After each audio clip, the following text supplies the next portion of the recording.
ইরানের মানুষের কাছে এই মুহূর্তে নির্মম শোকের খবর হলো তাদের প্রিয় প্রেসিডেন্ট ইব্রাহিম রাইসি আর নেই।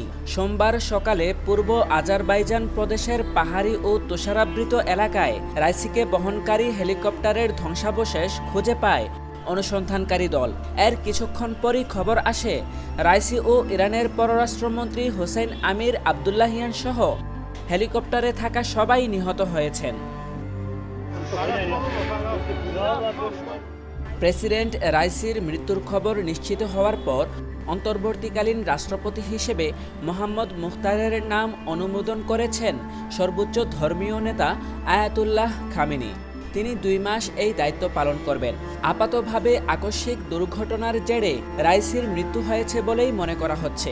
তবে দেশটির নাম ইরান আর তার শত্রু দেশের নাম ইসরায়েল বলেই যারা সন্দেহপ্রবণ তারা দুর্ঘটনা নিয়ে নানান প্রশ্ন তুলছেন।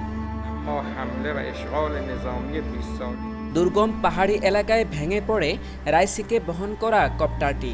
সেই সময় দুর্ঘটনাস্থলে ভারী বৃষ্টি এবং ঘন কুয়াশার কারণে দৃশ্যমানতা খুব কম ছিল বলে একাধিক মাধ্যমে জানা গেছে।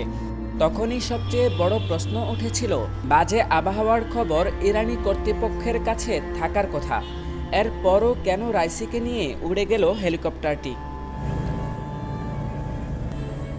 প্রেসিডেন্ট রাইসির সফরসঙ্গীদের বহরে নিয়োজিত ছিল 3টি হেলিকপ্টার।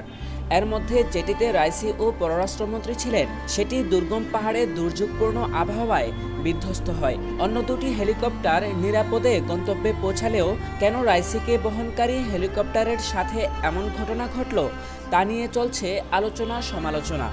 দুর্ঘটনা নাকি ষড়যন্ত্র তা নিয়েও চলছে বিচার বিশ্লেষণ। ভয়াবহ এই দুর্ঘটনার পর ইরান সহ ও ফিলিস্তিনি লাখো মানুষের আঙ্গুল এখন ইসরায়েলের দুর্ধর্ষ গোয়েন্দা বাহিনী মোসাদের দিকে। তাদের মনে প্রশ্ন উঠছে, এই দুর্ঘটনার সঙ্গে মোসাদের সম্পর্ক নেই তো? এই গোয়েন্দা সংস্থাটি কোনো গুপ্ত কৌশল রচনা করে রাইসিকে হত্যা করলো কিনা? তাদের মনে উঠছে সেই প্রশ্ন। ষড়যন্ত্র তত্ত্বে বিশ্বাসীরা বলছেন, সাম্প্রতিক সময়ে ইরান ইসরায়েল সম্পর্ক সবচেয়ে বাজে অবস্থায় রয়েছে। ইসরায়েল হামাস যুদ্ধে সরাসরি ফিলিস্তিনের সশস্ত্র সংগঠনটির পক্ষ নেয় ইরান। ইসরায়েলের বিরুদ্ধে লড়তে পশ্চিম এশিয়ায় লেবানন, সিরিয়া, ইরাক ও ইয়েমেনের মতো দেশে প্রক্সি বাহিনী গড়ে তুলেছে তেহরান। আর এর পেছনে কার্যকর ভূমিকা নিয়েছিলেন ইব্রাহিম রাইসি। সম্প্রতি ইসরায়েলের মাটিতে ইরানের প্রথম হামলার পেছনে রাইসি মূল ক্রীড়ানক ছিলেন অভিযোগ আছে পশ্চিমাদের।